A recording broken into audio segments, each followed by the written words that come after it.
कंदरा कस्बे में श्याम प्रेमियों ने मिलकर श्याम निशान यात्रा निकाली, जो कस्बे के गोपाल जी चौक स्थित गणेश मंदिर से ध्वजा पूजन के बाद निशान यात्रा गाजे वादे के साथ कस्बे के प्रमुख मार्गों से होते हुए गोपाल जी चौक पहुंची, जहां गोपाल जी महाराज के ध्वजा चढ़ाई गई। इस दौरान कस्बे के धर्म प्रेमी लोगों ने बढ़ चढ़कर हिस्सा लिया। इस दौरान गोपाल जी महाराज की झांकी भी सजाई गई।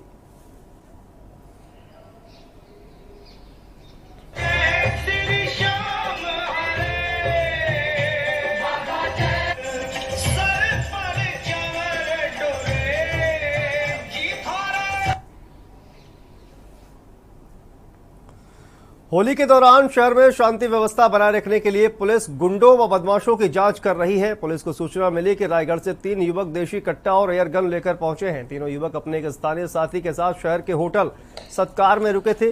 सूचना मिलने पर पुलिस की टीम होटल में पहुंची और रूम नंबर 312 में छापा मारा, जहां चारों लड़के रुके हुए थे।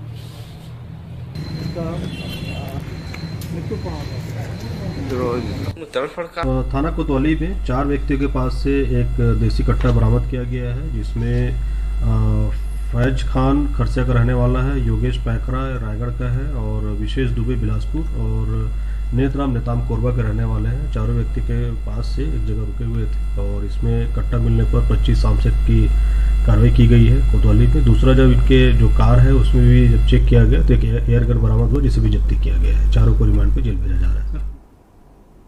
हरियाणा के मुख्यमंत्री मनोहर लाल खट्टर ने विधायकों से अपील की है, प्रधानमंत्री फसल बीमा योजना के प्रति करें लोगों को प्रेरित। किसानों को प्रेरित करने की विधायकों से अपील की गई है। किसानों को सतह का ध्यान रखने को कहें, ये मुख्यमंत्री ने कहा है। हरियाणा के मुख्यमंत्री मनोहर लाल ने सदन में सभी विधायकों से अपील की है कि वे किसानों को प्रधानमंत्री फसल बीमा योजना के प्रति प्रेरित करें, क्योंकि बीमित फसलों पर 18 से 35 हजार रुपए तक का मुआवजा मिलता है। मुख्यमंत्री विधानसभा में चल रहे बजट सत्र के दौरान हाल ही में बेमौसम बारिश और ओलावृष्टि के कारण रबी फसलों को हुए नुकसान पर लाए गए ध्यानाकर्षण प्रस्ताव पर चर्चा के दौरान बोल रहे थे। मनोहर लाल खट्टर ने विधानसभा में चल रहे बजट सत्र के दौरान हाल ही में बेमौसम बारिश और ओलावृष्टि के कारण रबी फसलों को हुए नुकसान पर लाए गए ध्यानाकर्षण प्रस्ताव पर चर्चा के दौरान कहा कि बीमा न होने पर फसलों के नुकसान पर 12,000 रुपए प्रति एकड़ मुआवजा दिया जाता था। हालांकि हमारी सरकार ने इस वर्ष से इस राशि को बढ़ाकर 15,000 रुपए प्रति एकड़ किया है। मेंबर्स में ये सारी बातें हैं लिखी हुई, सुन लीजिए, कंडक्ट ऑफ मेंबर्स में है।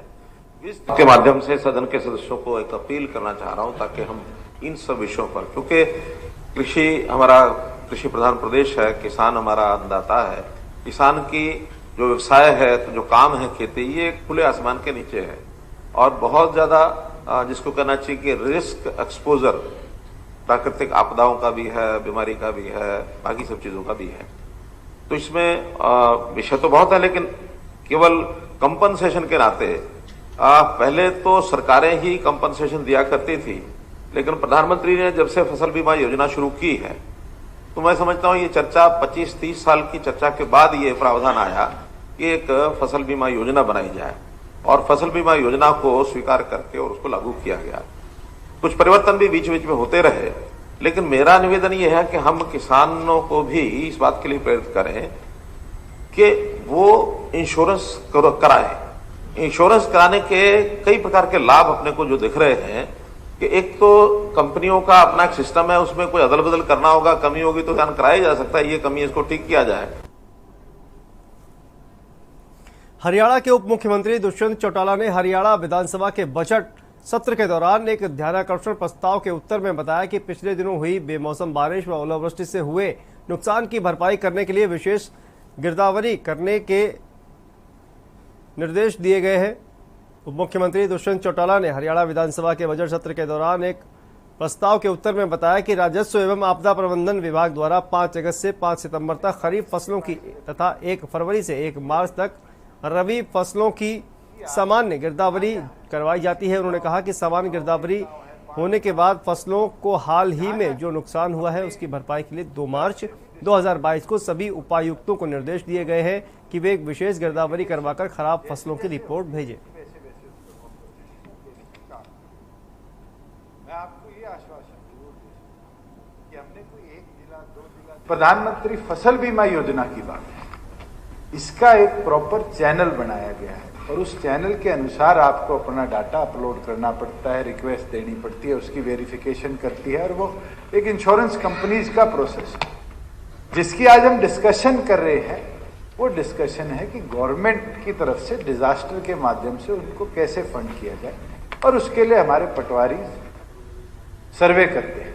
एक समस्या ये है कि पटवारी 25%, 30%, 50%, 70% जितनी वेरिफिकेशन करते हैं वो उसकी कैपेबिलिटी है। मगर ये मैं सदन में जरूर आश्वासन देता हूं कि जल्द, आज आईटी का जमाना है, हम किसी प्रकार से उस आईटी की मदद से, चाहे हमें पोर्टल बनाना पड़े, चाहे मेरी फसल मेरा ब्यौरा से लिंक करना पड़े, जल्द एक योजना बनाएंगे कि क्रॉप डैमेज की वेरिफिकेशन एक और पर पटवारी करेगा, वहीं साथ के साथ ये फार्मर को भी अधिकार देंगे कि वो अपनी रेवेन्यू डिटेल्स अपलोड कर। छत्तीसगढ़ विधानसभा बजट सत्र के 8वें दिन सदन की कार्यवाही के दौरान विपक्ष ने सरकार को घेरते हुए जमकर हंगामा किया। वहीं सदन में शून्यकाल में फिल्म द कश्मीर फाइल्स को टैक्स फ्री करने की मांग की गई, जिस पर सीएम भूपेश बघेल ने कहा कि आज शाम सभी आमंत्रित हैं फिल्म देखने। टैक्स फ्री भारत सरकार एक साथ करे पूरे देश में इस फिल्म को। शून्यकाल में नेता प्रतिपक्ष धर्मलाल कौशिक ने कश्मीर फाइल्स फिल्म को टैक्स फ्री करने का मामला उठाया। उन्होंने सरकार के सामने टैक्स फ्री करने की मांग रखी, जिस पर सीएम भूपेश बघेल ने कहा कि मैं तो कहूंगा कि चले पिक्चर देखने। टैक्स की राशि भारत सरकार को भी मिलती है, तो ऐसा होना चाहिए कि भारत सरकार पूरे देश में इसे टैक्स फ्री करे। पिक्चर देखने के आपको आमंत्रित करता हूं। मैं विधानसभा में विधायकों को भी आमंत्रित किया हूं। 8 बजे पीवीआर में आप सब आमंत्रित हैं। विपक्ष पिछले 2-3 दिनों से इसको टैक्स फ्री करने की मांग कर रहा है, इस पे क्या? टैक्स फ्री चूंकि जीएसटी लागू है, जीएसटी में उसका आधा राशि राज्य सरकार का और आधा केंद्र सरकार का, तो मैं तो प्रधानमंत्री से मांग करता हूं कि पूरे देश में इसको टैक्स फ्री कर दे। तो केंद्र सरकार तो पहले करे तो राज्य सरकार तो अपने आप कर देंगे।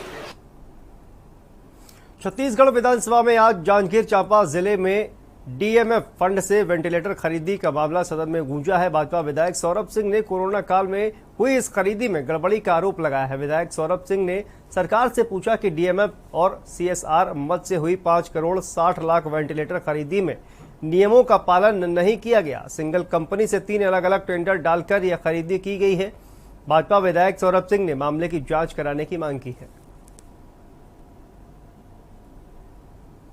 जांजगीर चांपा जिले में 2021 में 5 करोड़ 7 लाख के वेंटिलेटर खरीदे गए, 2 अलग अलग मद से, सीएसआर मद से जो उद्योगों ने पैसा जमा कराया और डीएमएफ के मद से।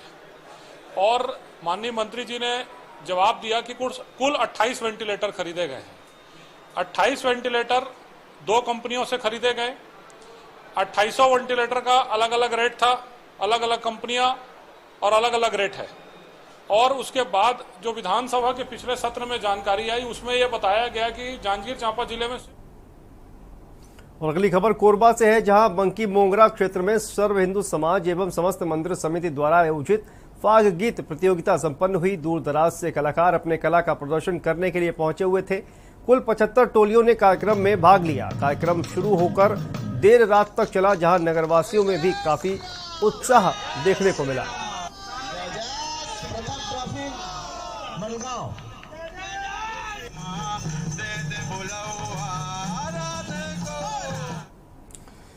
'छत्तीसगढ़ के मुख्यमंत्री भूपेश बघेल ने कश्मीर फाइल्स को लेकर विधानसभा में सभी सदस्यों को आमंत्रित करते हुए कहा कि चलो एक साथ जाकर फिल्म देखते हैं। इसके साथ ही मुख्यमंत्री सभी विधायक गणों और गणमान्य नागरिकों को फिल्म देखने के लिए उनके द्वारा निमंत्रण भेजा गया है।